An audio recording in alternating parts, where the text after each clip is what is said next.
Alors, bonjour à chacun, chacune. Bonjour. On nous souhaite une bonne rencontre là, avec la parole, là, nos textes là, d'aujourd'hui. Puis en même temps, une bonne suite aussi là, dans le carême qui nous mène vers Pâques. Alors, on se met en prière. On descend dans notre chambre intérieure, notre cœur. Seigneur Jésus, je viens à toi aujourd'hui. Je veux prendre conscience de ta grandeur, de ta puissance et de ton amour. Je crois en toi, Seigneur. Toi seul connais les épreuves, les victoires et les défaites que je rencontre chaque jour. J'ai besoin de toi. Je suis faible et j'essaie d'être humble.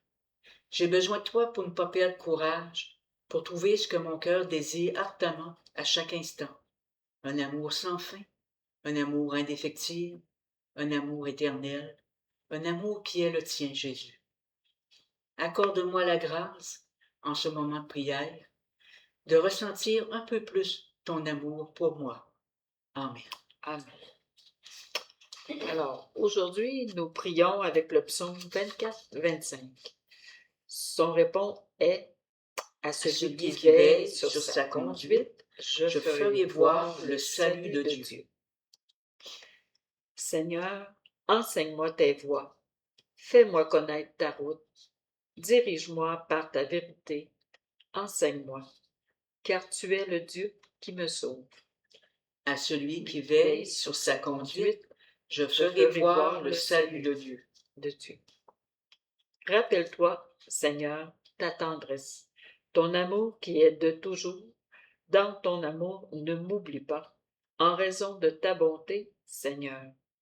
À celui qui veille sur sa conduite, je ferai voir le salut de Dieu. Il est droit, il est bon, le Seigneur, lui qui montre aux pécheurs le chemin. Sa justice dirige les humbles, il enseigne aux humbles son chemin. À celui qui veille sur sa conduite, je ferai voir le salut de Dieu. Alors, le commentaire, ce que j'ai trouvé, c'est que le psaume 25, 24-25, c'est un acrostiche qui célèbre le pardon de Dieu. Alors, chaque verset commence par une lettre de l'alphabet hébreu dans l'ordre. Cela permettait au lecteur originel de mémoriser ce psaume et son message sur la beauté et la plénitude de la miséricorde divine. Si l'on peut associer un péché à chaque lettre de l'alphabet, ce psaume évoque le pardon de Dieu de A à Z. David commence le psaume avec la certitude que Dieu ne permettra pas que son peuple ait honte de ses erreurs et de ses péchés. Il demande à Dieu de lui enseigner ses voies. Il ne s'agit pas des voies de Dieu au singulier, mais au pluriel. David attend de Dieu non seulement qu'il lui indique une direction générale, mais aussi qu'il le guide avec amour dans chaque décision puis dans chaque instant de sa vie. À l'image d'une mère qui pardonne les erreurs de son fils et lui prodigue des conseils bienveillants, David implore Dieu de lui pardonner ses péchés passés, puis de le guider avec miséricorde. Il sait que son espoir de pardon et de guidance ne repose pas sur une conduite irréprochable, mais sur la fidélité que Dieu lui a promise malgré ses fautes.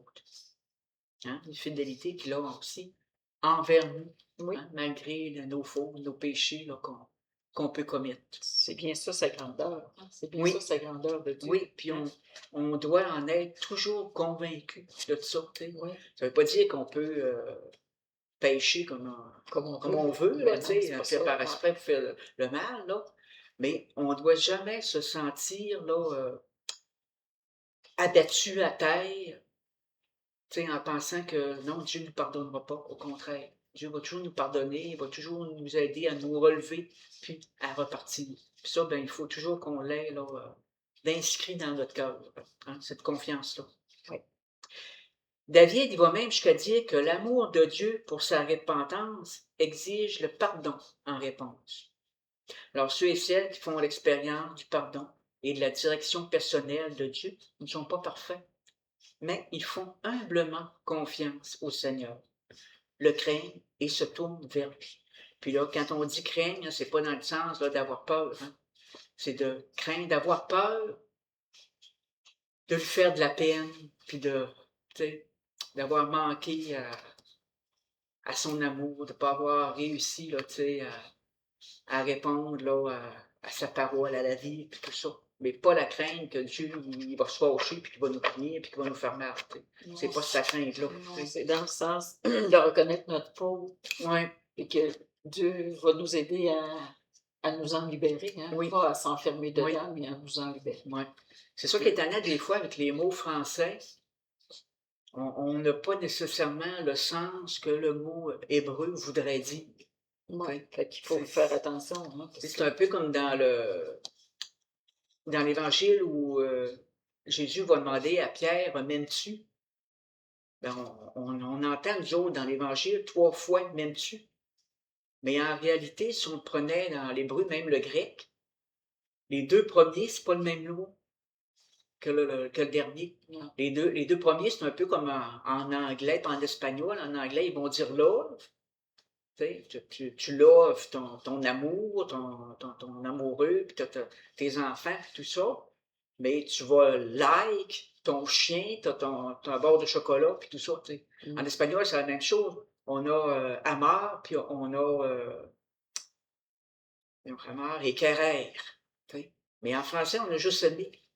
C'est difficile des fois de rendre le sens que le mot veut vraiment dire. Puis probablement que pour ce qu'on a mis pour craindre, ben, c'est peut-être ça aussi. Peut-être que avoir eu un autre mot, ben, on aurait eu plus vraiment le sens que le texte hébreu veut dire. C'est ça qui est dommage. On a une belle langue, mais il y a des fois, on manque de vocabulaire. Oui, c'est ça. Alors, écoutons maintenant l'Évangile d'aujourd'hui. Gloire à toi, Seigneur, honneur, puissance et majesté. Maintenant, dit le Seigneur, revenez à moi de tout votre cœur, car je suis tendre et miséricordieux. Gloire à toi, Seigneur, honneur, puissance et majesté. Je vais prendre 2 minutes, là. Revenez à moi de tout votre cœur. Hein? Le crime, là, je le mettrai de même. Revenez à moi de tout votre cœur, car je suis tendre et miséricordieux. C'est ça qu'il faut comprendre. Hein? Alors, on va aller à l'Évangile de Jésus-Christ selon saint Matthieu. Gloire à toi, Seigneur. Matthieu 18, versets 21-35. Gloire à toi. Non, excusez. En ce temps-là, Pierre s'approcha de Jésus pour lui demander: Seigneur, lorsque mon frère commettra des fautes contre moi, combien de fois dois-je lui pardonner? Jusqu'à 7 fois? Jésus lui répondit: Je ne te dis pas jusqu'à 7 fois, mais jusqu'à 70 fois. 7 fois. Ainsi, le royaume des cieux est comparable à un roi qui voulut régler ses comptes avec ses serviteurs. Il commençait quand on lui amena quelqu'un qui lui devait 10 000 talents, c'est-à-dire 60 millions de pièces d'argent. Comme cet homme n'avait pas de quoi rembourser, le maître ordonna de le vendre, avec sa femme, ses enfants et tous ses biens, en remboursement de sa dette. Alors, tombant à ses pieds, le serviteur demeurait prosterné et disait: Prends patience envers moi, je te rembourserai tout. Saisi de compassion, le maître de ce serviteur le laissa partir et lui remit sa dette. Mais, en sortant, ce serviteur trouva un de ses compagnons qui lui devait 100 pièces d'argent. Il se jeta sur lui pour l'étrangler en disant: Rembourse ta dette. Alors, tombant à ses pieds, son compagnon le suppliait: Prends patience envers moi, je te rembourserai. Mais l'autre refusa et le fit jeter en prison, jusqu'à ce qu'il ait remboursé ce qu'il devait. Ses compagnons, voyant cela, furent profondément attristés et allèrent raconter à leur maître tout ce qui s'était passé. Alors celui-ci le fit appeler et lui dit: Serviteur mauvais, je t'avais remis toute cette dette parce que tu m'avais supplié. Ne devais-tu pas, à ton tour, avoir pitié de ton compagnon, comme moi-même j'avais eu pitié de toi? Dans sa colère, son maître le livra au bourreau jusqu'à ce qu'il eût remboursé tout ce qu'il devait. C'est ainsi que mon Père du ciel vous traitera. Si chacun de vous ne pardonne pas à son frère du fond du cœur. Acclamons la parole de Dieu. Louange à toi, Seigneur Jésus. Alors, le Seigneur, il nous tend un miroir afin que nous puissions nous voir tels que nous sommes. Nous sommes le serviteur à qui une somme d'argent immense a été pardonnée. Et Dieu est le grand roi qui nous a pardonnés. Ces 10 000 talents représentent une somme incroyable, à des millions de pièces d'argent. Je ne sais pas ce que ça donnerait là, en dollars d'aujourd'hui, mais peut-être des milliards. Ils équivalent à 10 000... Ah, justement la réponse. Ils équivalent à 10 millions de dollars, ce qui, à l'époque, aurait constitué une véritable rançon pour un roi. Lorsque vint le moment des comptes, cet homme se trouva confronté à cette dette colossale et il ne put la rembourser. C'est compréhensible. Le roi ordonna que justice soit faite, que l'homme, sa femme, ses enfants et tous ses biens soient vendus, comme cela était possible à l'époque. Même alors, la somme récoltée serait bien inférieure, c'est sûr, là, à ce qu'il devait. Ce serait peut-être, je ne sais pas, 1% de ça. Désespéré, l'homme tomba à genoux et demande au roi d'avoir pitié de lui, qu'il va le rembourser. Il ne pourra jamais le faire. Mais le cœur du roi fut touché par la situation désespérée de cet homme, et il lui pardonna au prix d'un sacrifice exorbitant. Jésus, à l'opposé, il relate un autre épisode qui, selon lui, s'est déroulé juste après que cet homme ait vécu l'incroyable expérience du pardon.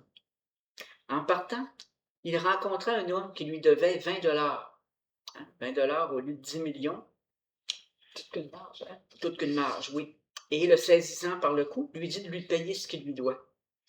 Mais lorsque le second homme répéta exactement les mêmes paroles que le premier, quelques instants plus tôt, il avait dit au roi, prends patience avec moi et je te rembourserai tout, au lieu de lui pardonner cette somme qui est dérisoire, il le jette en prison jusqu'à ce qu'il ait payé la totalité. Alors voilà ce qui arrive quand on ne donne pas on se pardonne pas les uns les autres, même pour les offenses les plus graves et les plus insultantes. Quelle que soit la douleur que nous ressentons face à ce qu'on nous a fait, comparé au pardon de Dieu, c'est comme comparer 20 dollars avec 10 millions. Il n'y a pas un seul chrétien qui ignore qu'il n'a pas cessé de pécher après avoir été pardonné en Jésus-Christ. C'est vrai, hein?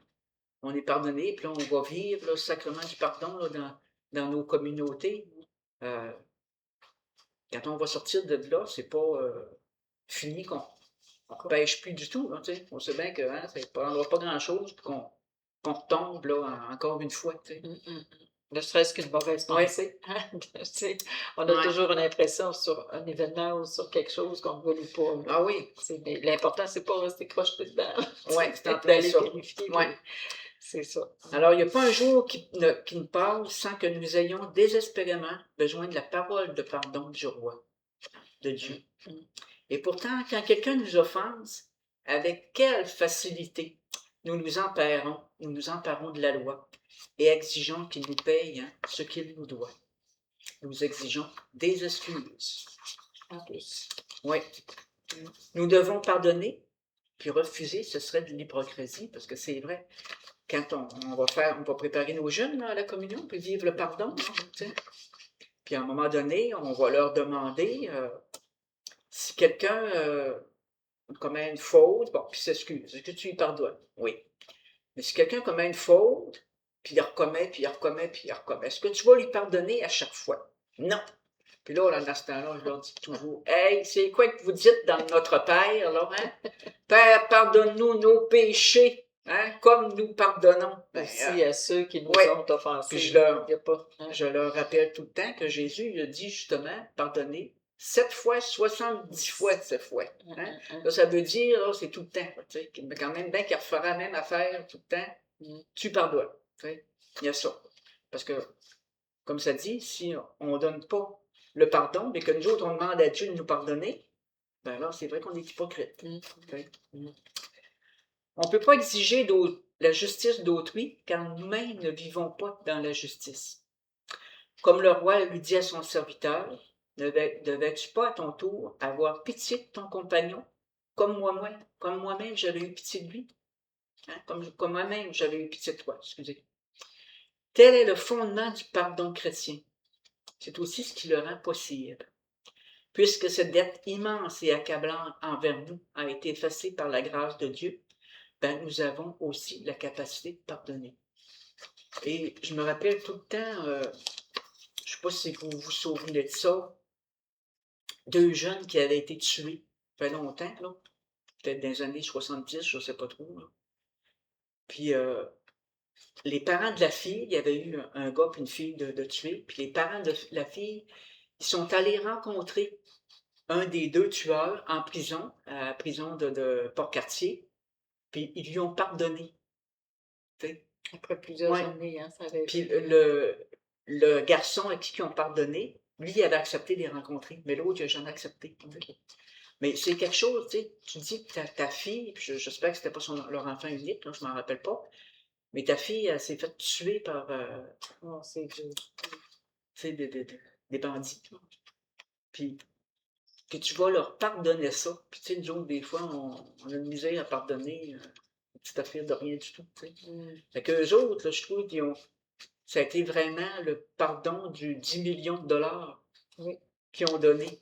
Alors que nous autres, on a une misère à pardonner le petit 20 dollars. Tu sais, le 10 millions de dollars peut représenter le temps que ça prend aussi. Ça prend du temps. Tu sais, dernièrement, une nouvelle, là, avant les fêtes, le monsieur, la jeune fille avait été tuée au cinéma, tu sais, ici, là, dans les années 80, 30 ans. Le monsieur, ça a pris 30 ans. Puis, il n'a même pas pu retrouver son corps parce qu'il l'avait mis d'une poubelle. Puis, ils ont trouvé une partie de son corps. Je me souviens, on a un de mes voisins qui était policier, puis qui a trouvé un des sacs, le tronc. Puis suite à ça, il y a une maladie, il était porteur, qui s'est déclenchée. Il est mort quelques années après là, à cause de cette maladie-là, qui était quelque chose de le monsieur, dégénérescence, le policier. Il est mort il y a une trentaine d'années. Ce papa-là, quand il témoignait qu'il a fini par arriver à pardonner après 30 ans, il retournait sur le site où les sacs avaient été déposés dans le fouissement. Il est allé je ne sais pas combien d'années. Il dit, c'est la seule place où je peux aller, c'est là qu'elle a fini. C'est là qu'elle a fini. Imagine. Moi, j'avais jamais entendu ça là, quand j'avais fait. Mais il dit, j'ai fini par réussir à pardonner, mais pour moi. Pour me sortir de ça, là, parce que là... Ben, tu vois, c'est ça, une des choses qu'on dit aux jeunes, il ne faut pas pardonner juste pour libérer l'autre, parce que l'autre, il veut peut-être pas ton pardon. Mais toi, tu as à pardonner pour te libérer toi. C'est sûr, tout ça. C'est ça. Puis si l'autre, il refuse, ben ça, c'est son droit. C'est sa responsabilité à lui. Mais c'est de la nôtre de donner le pardon. De se l'accorder, hein, avec l'amour du Seigneur. C'est là, tu disais tantôt comment l'amour du Seigneur est important. Je n'ai jamais douté que le Seigneur, lui, il veut juste nous aider à cheminer à ce pardon-là. Oui, puis on dit que le pardon est divin, ça fait que c'est vraiment lui demander la grâce, la force pour y arriver. Puis il y a des fois, peut-être que ça n'arrivera pas tout de même, là, d'un claquement de doigts. Là. Il va peut-être falloir qu'on le demande plusieurs fois, puis pendant ce temps-là, probablement qu'on chemine intérieurement aussi pour en arriver à être capable, sans avoir une grâce. Là, ce qu'on désire finalement, c'est de retrouver la paix intérieure. Un sentiment à l'intérieur de nous qui va nous dire, ben alors ça, c'est fait. Oui, c'est ça. C'est pas de demander à Dieu de nous aider à dire un pardon qui va, à fin de compte, n'effacera rien en dedans. Non, c'est ça. Non, c'est ça. Le pardon, ça n'efface pas ce qui est arrivé, mais au moins mais tu es capable de passer par-dessus, de le porter. C'est plus une blessure qui fait mal. C'est ça. À ce moment-là. Cicatriser d'une certaine manière. Oui, puis même des cicatrices, des fois, ça fait mal. J'en ai une au doigt, puis je la sens. Je la sens. Ça fait des années, ça doit faire 40 ans que j'ai ça. Aïe. Mais je la sens des fois, la cicatrice. C'est ça, ça va au-delà de la cicatrice, la blessure, puis au-delà de l'humain. Oui. Fait que demandons-lui ça, en disant le Notre Père, là, c'est pas de le dire à va-vite, là, surtout quand on arrive à cette partie-là. Prendre le temps de... Prendre conscience des Oui, paroles qu'on dit. c'est ça. Hein? Ouais. C'est ça. De pas... Tu sais, il y a des fois, je dis aux gens, là, laisser se déposer. Notre Père, tu le dis, là, tu ne pries pas. Mais au moins, cette partie-là, essayer de la prier. La méditer un petit peu. Oui. Alors, on y va. Notre Père, qui es aux cieux, que ton nom soit sanctifié, que ton règne vienne, que ta volonté soit faite sur la terre comme au ciel. Donne-nous aujourd'hui notre pain de ce jour. Pardonne-nous nos offenses, comme nous pardonnons aussi à ceux qui nous ont offensés. Et ne nous laisse pas entrer en tentation, mais délivre-nous du mal. Amen. Merci, Seigneur Jésus, de me rappeler la richesse de ta grâce. Puis-je entendre à nouveau les paroles du grand roi. Tout est pardonné. Dans la gloire de cette relation restaurée, aide-moi à me tourner vers les autres et leur dire « Je te pardonne ». Amen. Alors, on se laisse sur ce beau chantin. Oui. Et on se dit bonne suite bonne là, semaine. dans votre carême. Oui, bonne suite dans votre carême.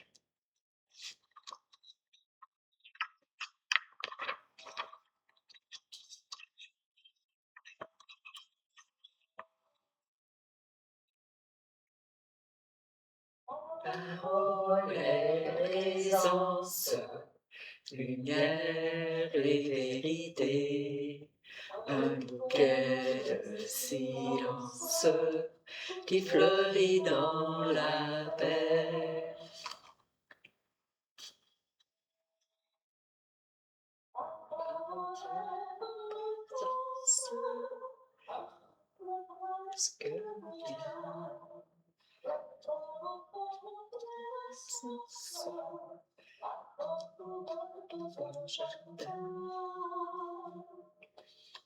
Ta parole est présence, lumière et vérité, un bouquet de silence qui fleurit dans la paix.